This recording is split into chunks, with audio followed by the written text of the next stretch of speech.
Okay, good morning, everybody. Welcome to the January 1st meeting of the Urban Ecology Collaborative for 2024. We will give people a couple minutes to join, and just a reminder that these meetings are recorded and posted to YouTube, so if you don't want to be on there, make sure you just turn your video off.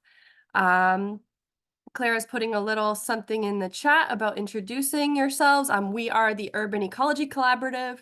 We are a group of groups focused in the New England and Mid-Atlantic regions, meeting virtually on the third Wednesday each month to talk about urban forestry and related topics.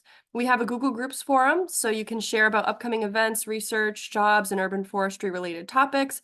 And it's also where we announce our upcoming meetings. You can always find our recordings on YouTube at youtube.com/@Urban Ecology Collaborative. And we will start off with, as I always forget to ask, any community announcements that people might want to make. So please use the raise your hand feature if you want to make any community announcements. And then we will introduce our speaker after anybody speaks up.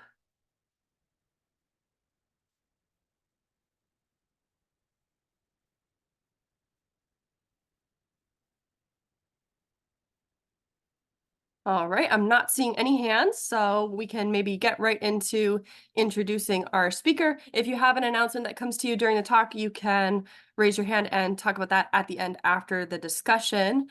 And today we're super excited to have Clara Kitongo, our co-chair of the UEC, and she will speak about tree equity in Pittsburgh. Clara is the tree equity manager at Tree Pittsburgh, and she's really awesome. And I'm just gonna let her take it away. We have a written intro that we sent out, and we'll send that out again. But thank you everybody for being here. And Clara, go ahead and take it away. Thank you. Good morning. I had put in the chat an icebreaker question, which I sent directly to Erica, so I don't think anybody else saw it. But if you want to just share your name, where you're from, maybe what your temperatures are like, and especially since some of us were really frozen in our homes yesterday. And, just anything fun you'd like people to know about. So with that, I'm going to start my presentation. Just give me one moment to pull up the screen here.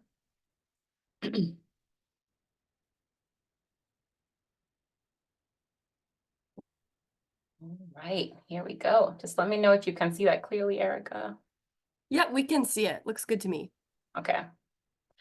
All right. Good morning, everybody. Once again, my name is Clara Kitongo. I'm the Tree Equity Manager at Tree Pittsburgh, and I'm really excited to share the presentation today.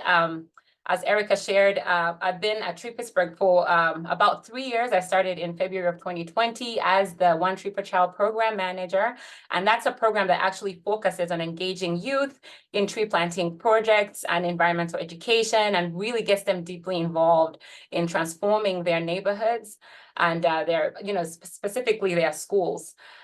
In June of 23, I actually transitioned into this tree equity role, and I really like to consider myself like a life student. So I'm hoping that with this presentation, we can all learn together and that we can have a good discussion afterwards. So you may be wondering who Tree Pittsburgh is. So Tree Pittsburgh actually grew out of citizen concern for the health and well-being of the city's urban forest. It was actually established by members of the Pittsburgh Shade Tree Commission, and the organization was pulled together to actually carry out fundraising, education, stewardship activities that were geared towards restoring and protecting Pittsburgh's trees. So our mission is to protect and restore the city's urban forest through community tree plantings and care, education, advocacy, and land conservation. Over the years, Tree Pittsburgh has actually expanded its geographic reach to include municipalities beyond Pittsburgh through our various programs. We also believe that all people have a right to benefit from the many health, environmental, and social benefits that trees provide. And we work to actively ensure a more resilient urban forest for all by inspiring and engaging people to maintain, plant, and protect trees. So in today's presentation, I will talk about a few milestones in the journey for a more equitably distributed tree canopy in Pittsburgh through Tree Pittsburgh's efforts. And some of these critical junctures are summarized on this slide. And they include the adoption of the Tree Tenders program from the Pennsylvania Horticultural Society in 2007, the launch of the Tree Vitalize program in 2008, the completion of the first urban tree canopy analysis in 2010, which followed efforts to develop the first urban forest master plan in Pittsburgh in 2011. I will also speak in more detail about ReLeaf Neighborhoods program, which actually launched in 2014, and highlight efforts by the Pittsburgh Shade Tree Commission to focus planting and education efforts in low-income and justice-seeking neighborhoods through the Shade Tree Equitable Street Investment Plan. And this was in 2021. Finally, I will highlight the recent Inflation Reduction Act application that was accepted in the fall of 23 and share next steps for Tree Pittsburgh and our partners. So as I'm certain many of you on this call are aware, the road to achieving a more equitably distributed tree canopy is not easy. And the recent impacts of a changing climate make it even seem like the challenges are even more daunting and seem to multiply.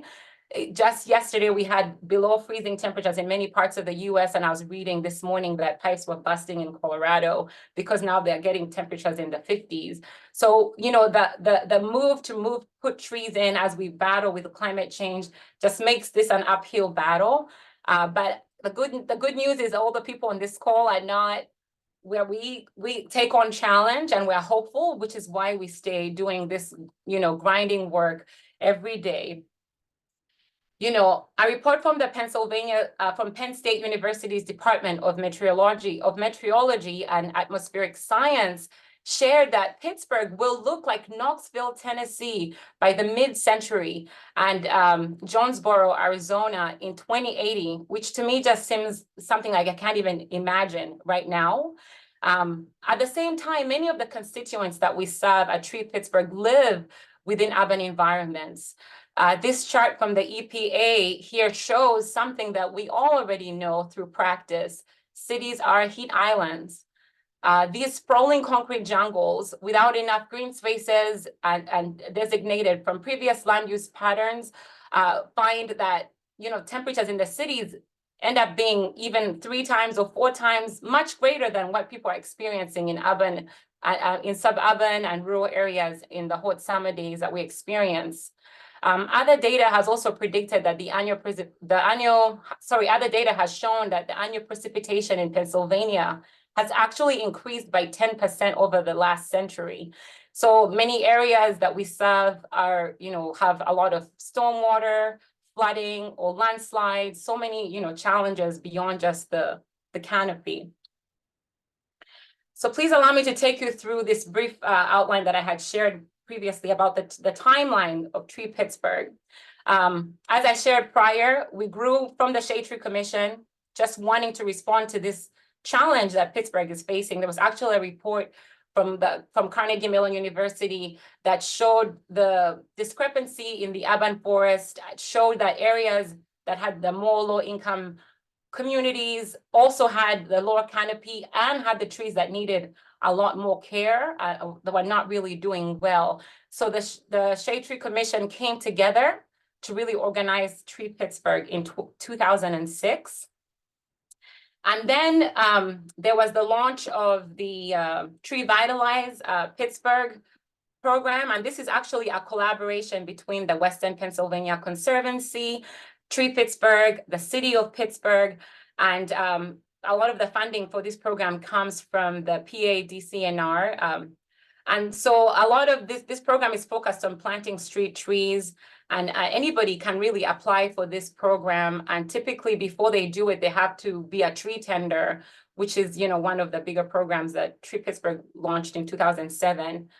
So that really helps us to get citizens ready for street trees, and then they will have Tree Pittsburgh supports with caring for these trees, and, you know, our partner Western PA Conservancy does a lot of the technical site preparation and, you know, ordering of the trees.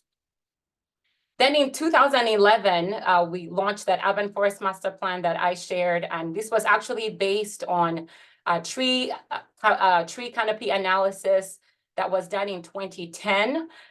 This urban forest master plan, many of you have heard about, and I'm sure some of our colleagues on this call may have reached out to Tree Pittsburgh at the time to get some input on how to create their own master plans. But it actually laid a 20-year roadmap aimed at protecting and restoring the city's tree canopy. Then in 2021, the Shade Tree Equity Investment Plan was launched through the Shade Tree Commission, and I will highlight a little bit about that later in the presentation. And in 2023, Tree Pittsburgh, along with 9 other partners who are listed on this slide, Tree Pittsburgh, Western Pennsylvania Conservancy, Pittsburgh Parks Conservancy, the Land Force, Pittsburgh, I don't know why I say Pittsburgh Land Force, it's just Land Force, the Allegheny Land Trust, and the Allegheny County Conservation District, Allegheny Goatscape, and Urbankind Institute all came together, and this particular application is going to allow us to increase tree canopy, but also bring technical services like pruning or different tree care that are more that may be more difficult for folks without funding to do, but through this funding we're able to provide those more technical services in different municipalities. And we also hope to continue deepening the ReLeaf plans, which I'm going to talk about a little bit later in this presentation, and do some workforce development through our partner Land Force. The Student Conservation Association also is going to be working with to do workforce development, and they typically work with youth and have partnered with us on multiple occasions to do that kind of work where youth are involved in tree care, maintenance, and different education through other departments at Tree Pittsburgh.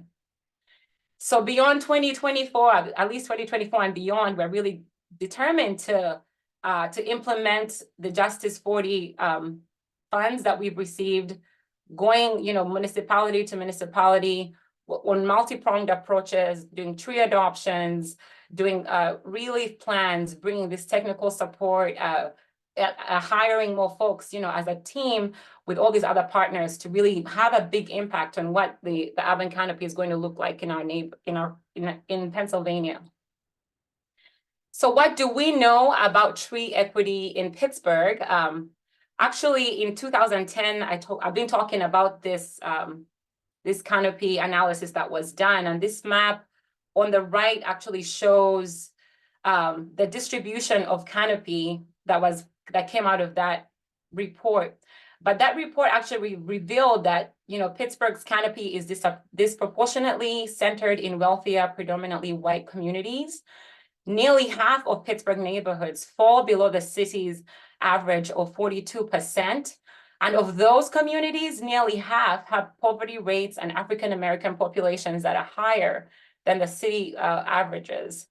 And this, we know, is a compounding issue that many of you have heard from the past, redlining. This is not new for folks on this call, I'm sure. But you can see all this red area that was designated as not, advantageous for, it was kind of given like a D grade. Those are the same areas that you see shaded super light green on this map, showing you that these areas were actually heavily industrialized, and there isn't really a lot of tree canopy in these spaces. Whereas you see some of the other the higher grade, in quotes, areas typically have much darker green spaces. So this is a challenge that we're moving to solve, challenges from a long time ago, and really doing step-by-step efforts to try to alleviate these kinds of inequities. So I just want to share this quick street tree resource data that we had here at Tree Pittsburgh. In 2005, you can see I'm comparing 2 different wards. One is the 12th ward and one is the 14th ward. The 12th ward being predominantly people of color, while the 14th actually having predominantly white residents. And in 2005, we see the city average of, one tree giving, benefit to about 12 people. It's, and then when you're looking at the more predominantly people of color ward, you see that it's 1 tree per 16 people. And then, only 1 tree for every 5 people in the predominantly white area, which is just showing you there's just a lot more trees in that particular ward. And then in 2022, we see, you know, again, the city average is pretty similar, but we see that we've had a reduction. You know, now we have 1 tree for every 11 people, meaning we have, you know, a bit more tree distribution in this particular ward than was previously in 2005. And, you know, 1 tree per 7 people in the predominantly white community. So there is progress. It's slow, and sometimes you're dealing with aging canopies in different areas, but which may be happening in the predominantly white neighborhoods. But as we can see, we're reducing that ratio, and we're really at Tree Pittsburgh, we use the 330-300 rule, which some of you already know, and we use it in doing our ReLeaf plans. And I believe, I don't want to say this wrong, but the 330-300 rule would be that when you're outside your window, you can see 3 trees from outside, and that you're living in a neighborhood that has about a 30% tree canopy cover, and that it takes, you know, you can walk 300 meters to your nearest green space. And that's the kind of rule we try to apply when we start going on a more granular neighborhood level. So we also have this data from 2010 to 2015. The canopy change in Allegheny County, we actually had lost about 1,000 acres in the city of Pittsburgh alone between those years. But we did another analysis, and it's not all bad news.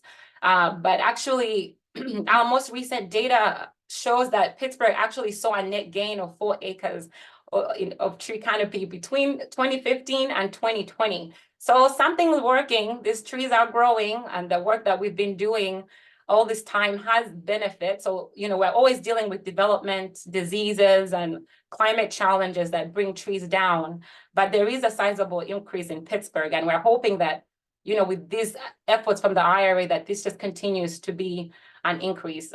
But also overall, the county actually saw a net loss or about 4,000 acres of trees. So now I'm going to talk a little bit about the ReLeaf neighborhood plans, which is where I spend a lot of my time at Tree Pittsburgh. So ReLeaf is actually a community-centered planning model that brings greening efforts to these low canopied neighborhoods. The program aims to increase canopy cover and engagement on a localized scale by creating greening plans and planting trees with the residents.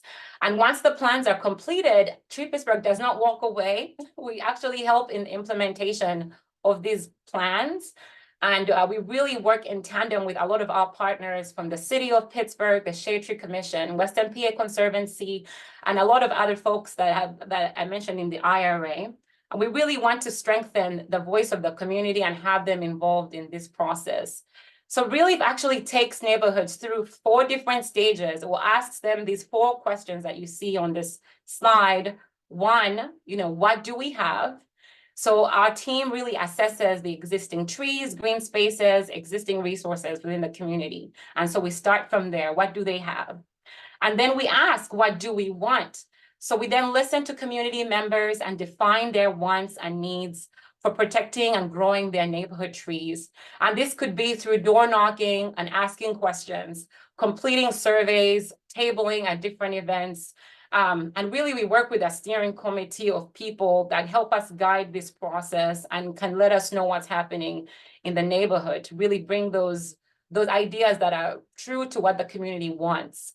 And then 3, you know, how do we get there? We really sit, after doing all of these surveys, we sit as a staff, go through all of these and make some recommendations based on what the residents are saying, and then present this back to the community to see what they actually want to implement. So this point here says, you know, with your community priorities in mind, we'll put together, we'll all put it together to create project ideas to bring trees to your neighborhood. And then we have to go back and see, you know, how are we doing? So Tree Pittsburgh staff continue to check on the trees. We track their record. We try to do different programming to continue to assess how, you know, community members taking this on. Do they want to take more ownership of the trees, or how the trees doing? Is the canopy actually growing? So it doesn't just stop with the plan. The implementation is also important. So we actually started ReLeaf in 2014 in two neighborhoods of Lawrenceville and Manchester Chateau, which really Manchester/Chateau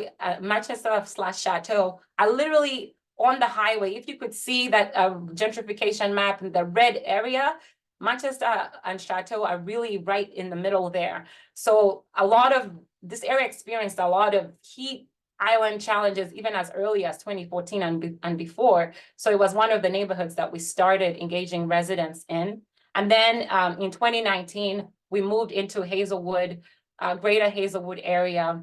So it's been a really exciting, and every neighborhood is so different and their capacities are different and the organization in the neighborhoods are different. So each plan looks fairly different from the other ones, but you can see, you can find all of these plans for Lawrenceville, Manchester, and Hazelwood on the Tree Pittsburgh website if you're interested to see what they have.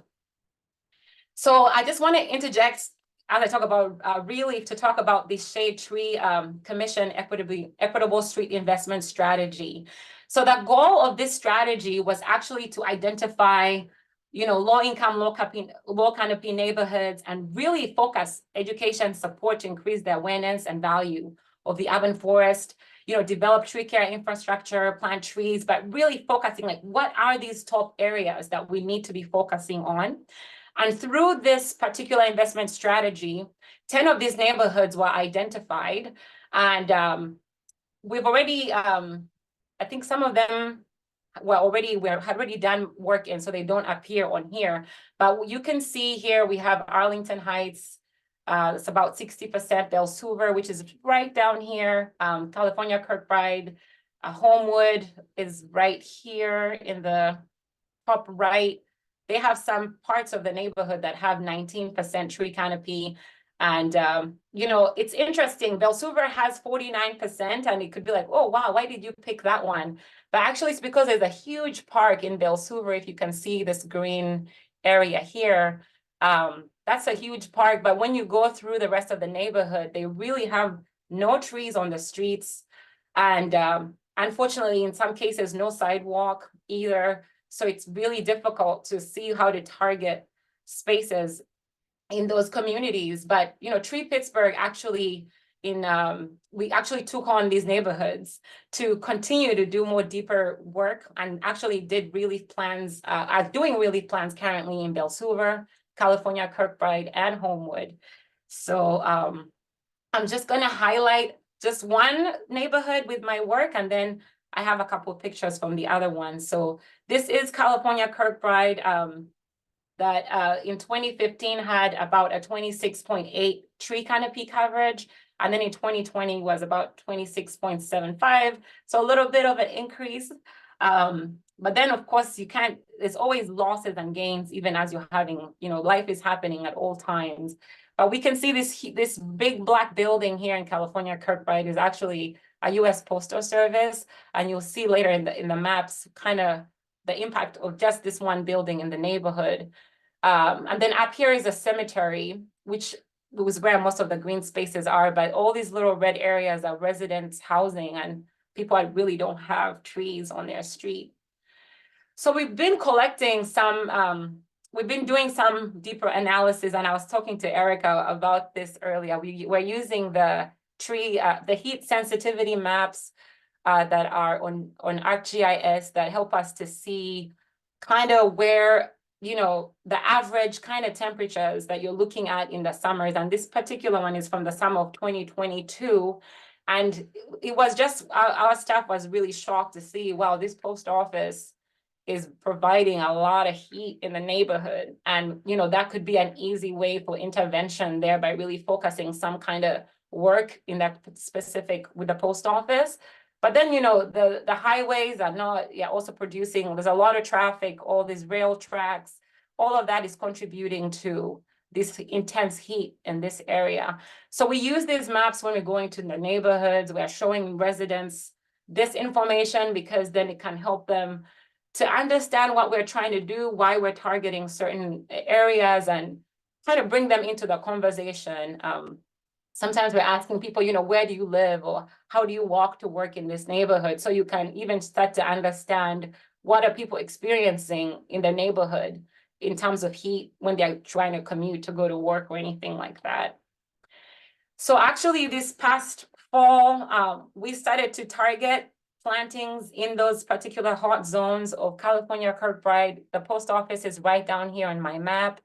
On the California Avenue, we did a huge street tree planting. It was a total of 33 trees. And we really put trees all along the main street. And we have a partner, which is a community neighborhood group that, is in this building on Kirkbride Street. So they're called the California Kirkbride Neighbors. And so we planted a couple of trees at their location.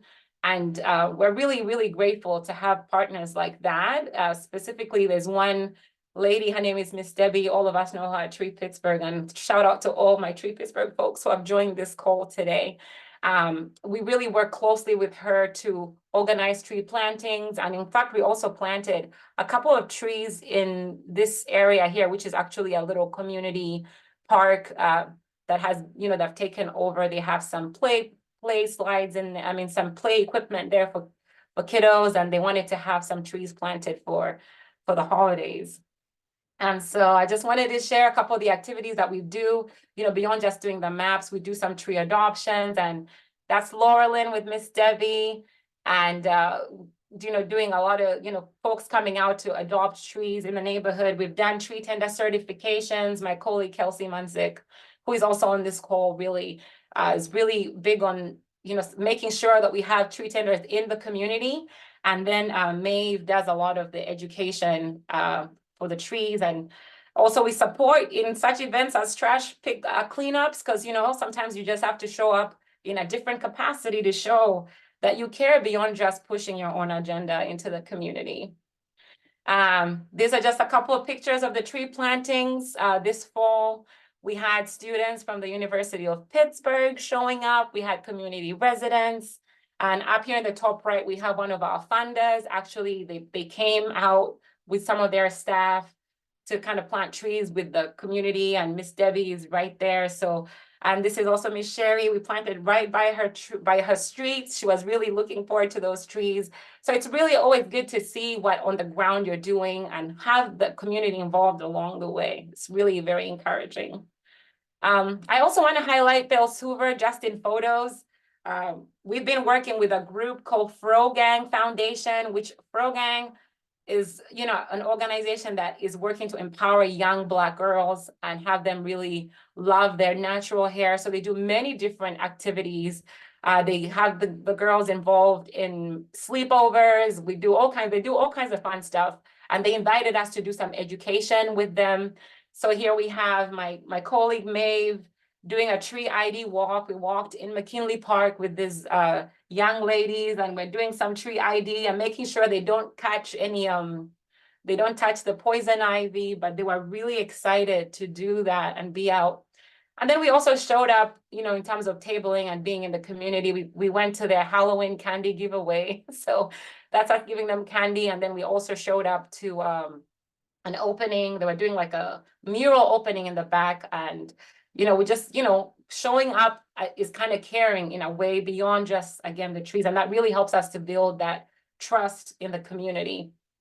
And then we also worked in Hazelwood in the past, like I mentioned, but because Hazelwood has been such a great community partner, we actually we have Hazelwood Initiative has been a great community partner for us. They keep bringing us back, and we actually recently planted trees in the Hazelwood Greenway with students from the University of Pittsburgh, and that's Tiffany, our partner from Hazelwood Initiative. And then I have Homewood. We went to table at it was like a garden party from with a Phipps Conservatory. They have they do homegrown programs, and they do different events at the YMCA, and they invited us to table. And we also just show up to other community meetings, again, just a lot of meetings, which I'm sure many of you doing this work may be involved in. So just moving forward, Tree Pittsburgh really plans to continue to work, to really reverse this disinvestment and forge mutually beneficial relationships between people and the urban landscape. We really want to engage more municipalities and neighborhoods in the ReLeaf planning process to expand plans for continued greening in communities. We want to develop new workforce pipelines with partners in the region, like Land Force and SCA and so many other folks, Operation Better Block, that I can think about off the top of my head, to really have youth engaged in this, and even other folks who want to jump into the green space. And then finally, we really want to advocate for policy changes that are perpetuating, this canopy disparity. So especially with this IRA work, working with the municipalities, making sure they are, tree ordinances. How do we protect the trees in the neighborhoods that already may not have a lot? How do we make sure that there are shade tree commissions in these communities that can really stand up and advocate for trees? So this is really what we are planning to do moving forward. And I just wanted to share, these 9 strategies to improve equity in urban forestry that I saw in a recent presentation that Danielle Kermine, the ED at Tree Pittsburgh, gave with Dr. Carmichael around tree equity in Pittsburgh. And I thought these were really worth sharing with us all in this group. One, it's important to acknowledge the problem and build awareness. 2, build in procedural justice to all planning efforts and foster a proactive communication strategy. So some of those things I've kind of mentioned previously are kind of how we're trying to do that procedural justice. And then 3, assess local ordinances, policies, and practices through an equity lens. For example, the budget process, the zoning code, enforcement practices, etc. 4, conduct proactive planning and code enforcement and overlay districts, foster diverse leadership in urban forestry sector, pivot existing resources to focus on areas of the greatest need. Transformational investment is needed, meaning tree maintenance, planting, outreach. Act with intention to make existing and new parks and green spaces more accessible, safe, and welcoming. And then also create systems of accountability. So we really hope to use these strategies as we continue our work, and hopefully some of you may find these helpful in the work that you do to, as we're moving more into this very urgent challenge. So we want to move from this doom and gloom that I started with at the beginning of this presentation to something that is hopeful, that is, inviting, that brings many people in, that, expands the table and allows different voices to participate in the urban forest. And so that's my presentation. Thank you so much. And I will stop sharing my screen. Thank you so much, Claire. What a great presentation. There's so much work that you're doing in Pittsburgh. It's so exciting and it looks like a lot of fun. So thank you to you and your team members, and really excited to hear from things going on in Pittsburgh. I'll moderate the questions. So if you have a question that you want to ask out loud, go ahead and raise your hand through the reactions buttons at the bottom of the screen, or you can unmute if no one's talking and just speak up, or you can put your question in the chat. I'm going to start with one thing from the chat, just for people who might be watching the YouTube recording later, is Phil. Hi, Phil. Thanks for being here. Phil said an average canopy of 42% in Pittsburgh is remarkable and maybe higher than all the other cities on this call. And then a couple other folks said they had the same response, that 42% was really high. I put in a couple numbers from Massachusetts, where our tree canopy coverage on a citywide scale is usually somewhere around 25, approaching 30%, except for in some areas where it's really low, like Chelsea, Massachusetts, where Green Roots is doing a lot to try to address that. And Georgina, thank you for sharing that New York City is currently 22% with a goal for 30%. Claire, did you want to say anything about your canopy coverage in addition to that? Yes, I would say we have a lot of parks in Pittsburgh, and I realized this moving in other cities that I've visited. We have a lot of green spaces that really create that huge canopy that you see in Pittsburgh. But that's why that 330-300 rule is really important for us to start going into, because everybody that you say, you have a lot of trees in Pittsburgh, why do you need more trees? It's actually because that canopy is not equally distributed. So once you start going on a more granular level, we start to see that some neighborhoods are really significantly below what you see as a city average. But in general, I feel Pittsburgh has a lot of parks. So shout out to our parks folks and, many philanthropies that have made it that we can have that kind of coverage in the city. But when you go to the neighborhood level, there's still some work to be done. That does really make a great point for preserving those parks as well. I think we experience that in other cities. One question that I just want to kind of add on to there is, do you have a definition or, in a percentage or otherwise for what a low canopy or under canopied neighborhood would be, and like what unit is that on? Right now, we're talking in Boston about how our urban forest plan used a neighborhood, which was like a census tract, I think was the definition, of 10% or less. But I've been using 20% or less at the block group level. So, Claire, do you have anything that you would define a low canopy neighborhood as? I'm not the authority on this, but we use the 330-300 rule. And that I mentioned that if you're looking at a neighborhood specifically, we try to apply that. Is this neighborhood, is it below 30% of the tree canopy? Then we're really going to be targeting those neighborhoods as areas that we want to be working in. But I don't want to say things on behalf of the whole island group in Pittsburgh. I don't know if anyone else at Tree Pittsburgh is confident to speak up. Maybe Danielle. Yeah, I can address this. Let me put my camera on too. Hey everybody, sorry that lighting's horrible. Yeah, so this is a big discussion currently because of course, we have a dashboard and we keep stats, where are we planting? And so we had to make a decision, and 30 is what we decided to use. I think to add on to what Clara is saying, it's really our topography in Pittsburgh that impacts that high canopy. If you've been here, we have a lot of steep hillsides, and those hillsides are green, and it doesn't mean they're healthy green. It's a lot of invasive species. So it's a little deceiving, and this is something that I have to do on the regular, is explain to funders. It looks so green when you are standing on top of Mount Washington looking down at the city, but there's a bigger story there. Some neighborhoods have 5% tree canopy, some have 70% tree canopy.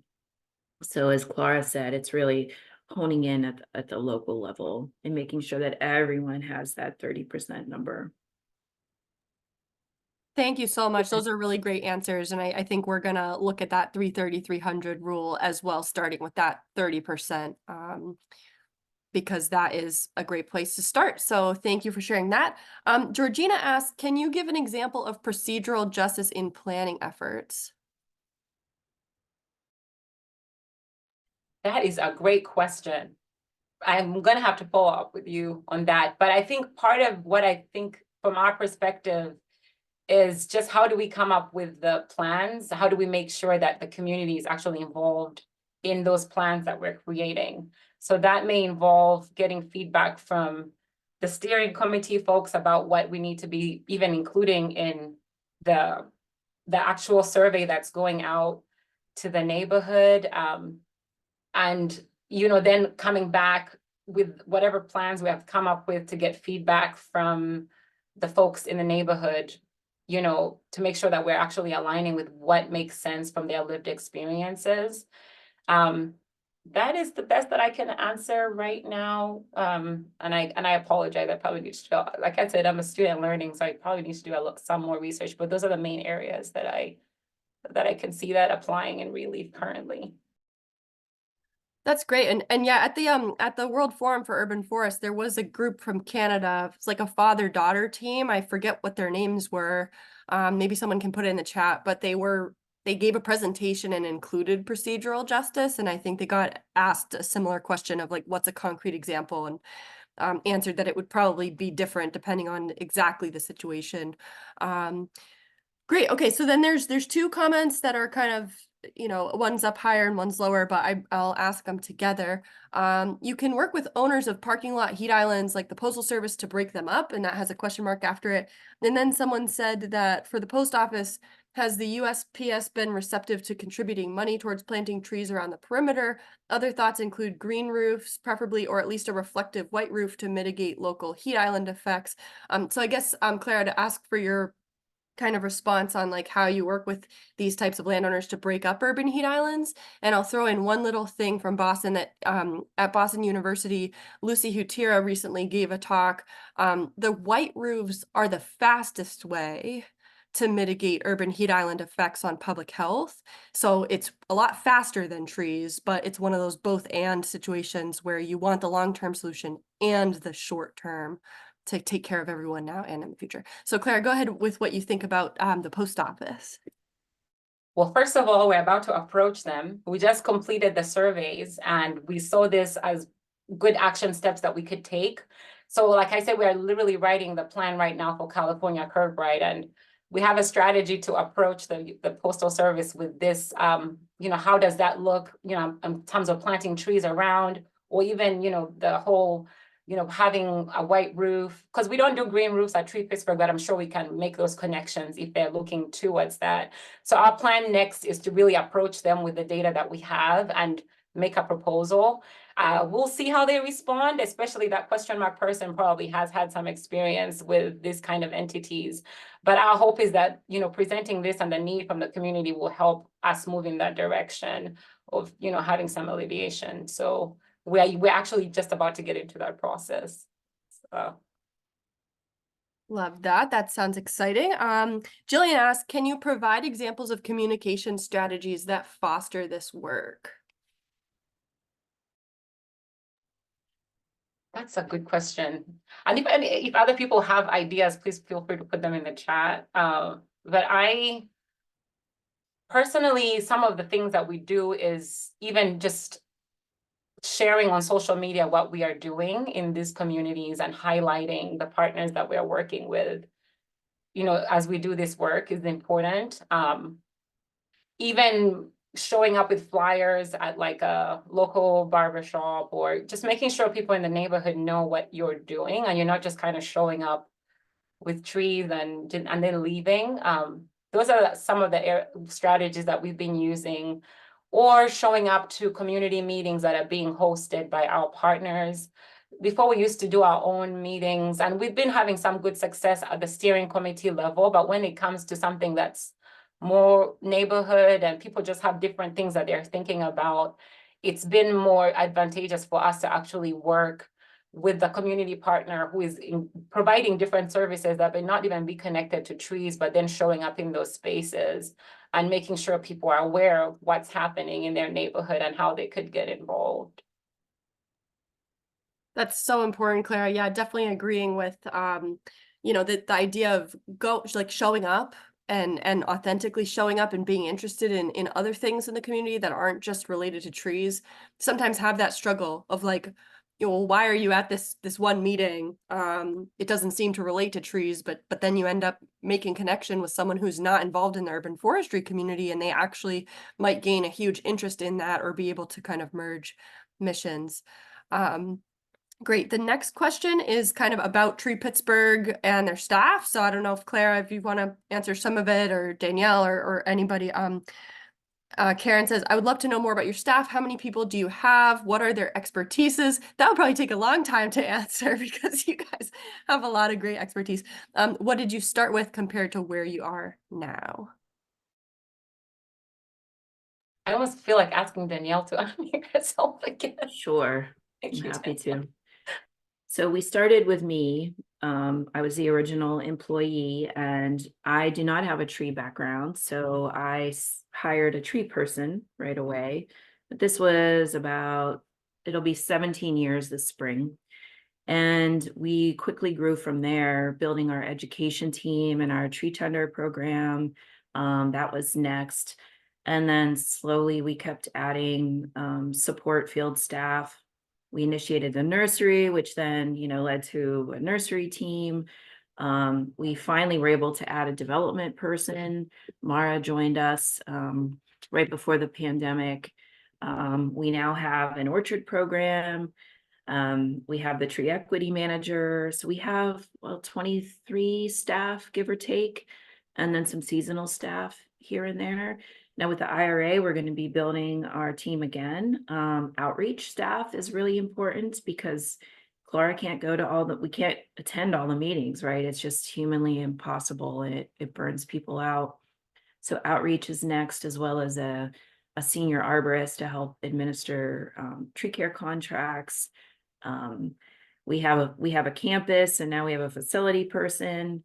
But you could check out our website. Our whole team is there, and you could see everyone's bio and get a sense. But professional development's really important to us, and we're constantly trying to build the team, everyone's skills, give them exposure to conferences, things like that. So we're definitely on the growth trajectory. Hopefully that And helps. Danielle, don't go away too Mm. quick. Can you Mhm. explain more about your funding?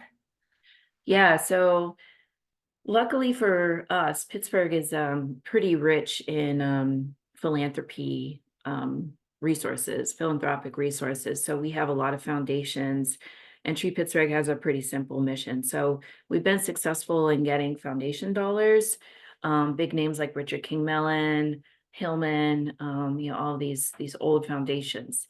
But we can't rely on them, right? So we're really focused on diversifying. So we also have been building our corporate fundraising efforts. So we've been pretty successful in that. And then there's earned revenue. So we sell our trees sometimes to ourselves, right? So we generate about $250,000 a year in tree sales, merch, about, I don't know, 15 grand a year, maybe in a good year. We also have an event space at our building that we rent out. So and then contracts from time to time with the city. So we're a preferred vendor. We got on the pre-qualified list for the city. So we could do some projects for the city. And then of course there's individual giving.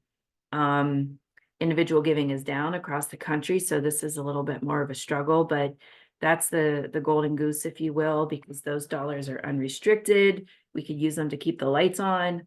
And then of course we just try to keep our costs low without skimping on salaries. So that's something that we're really focused on too, is making sure we're paying everybody a really competitive wage. But that's pretty much the breakdown of our funding. Oh, and government. This was a form of funding that I kind of used to shy away from because I didn't have the capacity to manage those grants. They're pretty cumbersome, but we've been able to build capacity internally, and so we've been really successful at getting government grants now as well. Really excellent work. Thank you so much. Next question, and there's so much in the chat, so maybe that makes a good plug for people to join while we're meeting, because I couldn't possibly read all of this in the last 15 minutes here. But we have a question from Mish, if you're ready to keep going, Clara. What are some of those strategies for planting in those neighborhoods with small sidewalks that you mentioned? We have that challenge too in neighborhoods that have low canopy coverage, and I think Mish is calling in from New Haven, Connecticut. That is the question we're asking ourselves even still now, because you're dealing with business owners who may not want to have a tree now in front of their business because they barely have any sidewalk space. But I really feel that our tree adoption program helps us in a little bit in that area, especially if there's any kind of yard space in the back, if there's nothing in the front, so people can at least get a little tree. But honestly, that I really am going to be looking for solutions from this group as well, because some of the areas that we really should be putting trees are the ones that have the biggest challenge with the sidewalk work. So that is an area that we're really also looking to just work together and learn together through the process of just trying to put more trees in these neighborhoods. So that's honestly the best answer I can give you right now. Same boat as well, Clara. In Boston, we have a new director of green infrastructure, Kate England, who has been involved in tree planting in the past. She's fantastic. The first thing she sent to me was the green infrastructure Equitable Practitioner's Guide, which is a really great resource. And then, we talk a lot, and I'm kind of working with like tree wardens and arborists who are out there doing storm damage mitigation a lot of the time. And there was some jokes made at the Mass Tree Wardens Conference this past week, and also some encouragement to get everybody a little bit less afraid of the term complete streets.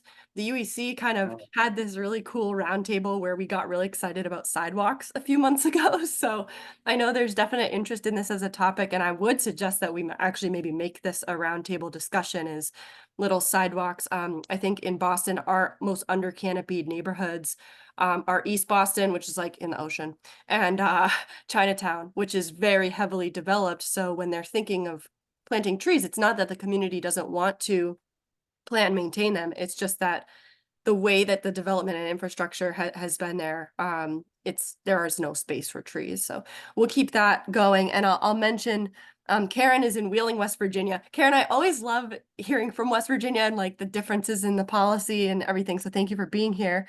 And Karen said that Wheeling is installing pop-outs, so removing a couple parking spaces and using that to expand planting area.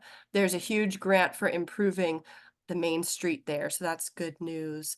That's wonderful. I'll also mention that Pittsburgh has that open complete streets group, and Tree Pittsburgh was recently added onto the advisory group, where we're really trying to push the agenda for trees in this conversation beyond just sidewalks, because people are using these streets. So how do you put trees in that? And this pop-outs is something that has come out, come into the conversation as well. But Danielle had unmuted. Did you want to talk a little bit about the sidewalk thing? Yeah, I just wanted to, way back when we got started, the standard was 3x3 openings for trees, and you had lifted sidewalks everywhere. And when we think about equity, we can't just look at the canopy percentage. We have to look at the distribution of municipal resources. So where was forestry going to prune trees or remove dead trees?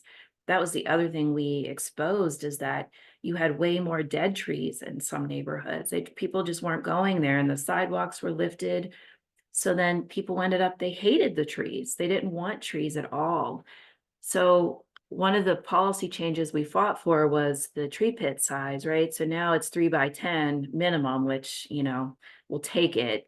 It's not the best scenario. I always have tree pit envy when I go to the Midwest, where they have these beautiful tree lawns. But we did work to change that policy. And then we also fought for to get municipal resources into the neighborhood. So it's not just the planting. We raised a few million at the time to remove hazardous trees in these neighborhoods, prune hazard branches off trees, things like that. So when you're thinking about your strategy, you have to include that, because that's the Manchester Chateau neighborhood that Clara mentioned. That was the biggest obstacle for us to get over, was people just did not want the trees because of all their past experience with the damage. So I think it is a super important topic, and one that it would be great for this group to discuss in greater detail. Awesome comments from the Tree Pittsburgh team. There's so much good stuff in the chat. I'll just mention for anyone listening in that Danielle is a rock star and national leader in tree advocacy program development. So thank you for that. And that Clara has organized door knocking too, and leveraged city planning communications, and has printouts of the heat maps and takes them to community events and meetings. So you guys are just doing a lot, and thank you for coming to the UEC and sharing with us this month. I did get from Phil, thank you for the name reminder, that John and Joelle McNeil from Ontario, they are the folks who presented about procedural justice. They're working on that with, I think Dave Nowak is listed, and thank you, Matt, for adding the link to the presentation slides from the World Forum in the chat. We'll send this all out in our extremely long follow-up email when we make the recording available. And the interesting suggestion that low canopy cover is most often the result of high density housing and narrow sidewalks. Private property and green roofs or walls may be the only solution. In Boston, my colleague Amara is on the call. We're working on the Boston Tree Alliance, which specifically addresses private property, but we're working with the city of Boston on that. So that is maybe a good thing to ask about. Clara, do you have any info on private property that you'd like to share? Specifically about like tree distribution or something else? Sure, yeah. Do you have any tree planting initiatives on private property? Yes.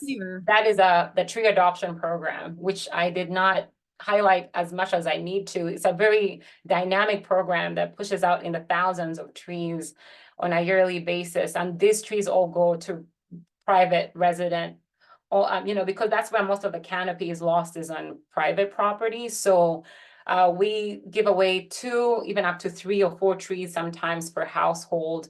And the program includes education to show people like what type of tree should you put where. And even when we're doing these ReLeaf plans, we incorporate tree adoption events and include that education so that we're increasing both the street tree canopy, we're in the parks, but then also engaging the residents at their own properties to plant trees. So that's our tree adoption program, which information is also on the Tree Pittsburgh website as well. Really, really excellent work. It can be hard to especially with the tree disservices that Danielle was kind of mentioning that we've had a roundtable on before. The private property is very interesting to a lot of folks working in this space.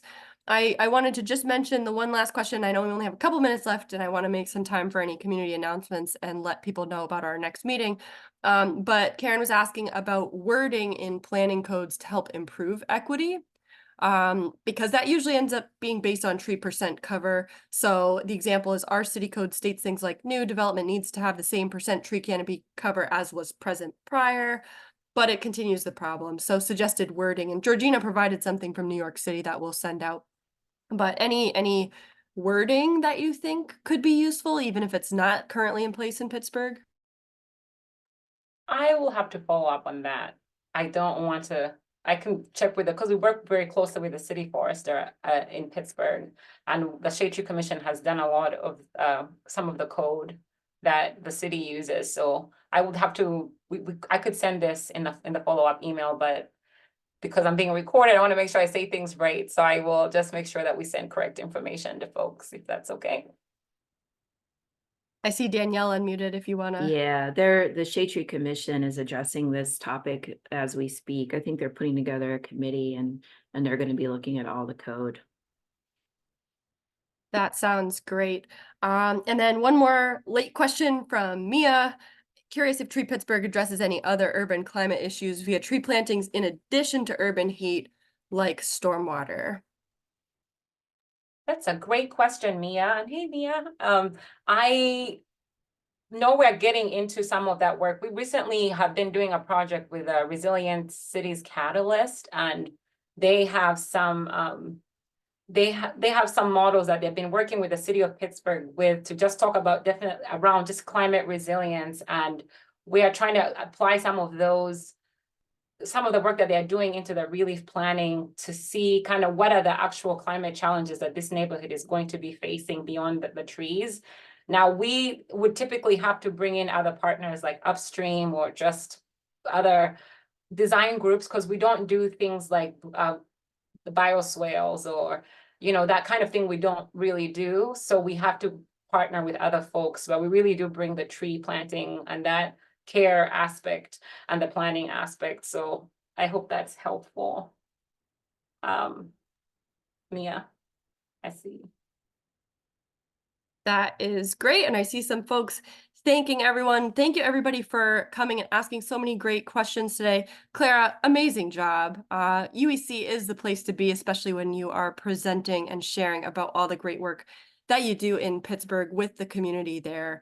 Really inspiring stuff.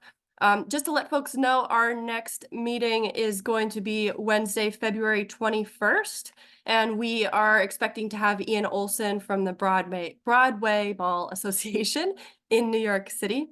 And then in March, that will be March 20th, and we are going to ask Jack Hernandez, who used to work with me at the University of New Hampshire for a time, from the city of Bath, Maine. We don't hear from Maine too much, so that'll be exciting. And we're looking to have him in March. A couple other announcements. We won't have a June meeting this year. We're canceling that because that will be on Juneteenth. And my co-chair term is going to be ending in June. So if you have a strong interest in doing some of the admin work, lining up speakers, getting to know some new people in this space, we are accepting kind of expressions of interest in the co-chairing role. It's very fluid and kind of laid back as a group, and we like to just get some good speakers and some good conversations going. So let us know if you're interested in that, and we will see you all in February. Thank you so much and have a great day. Thank you.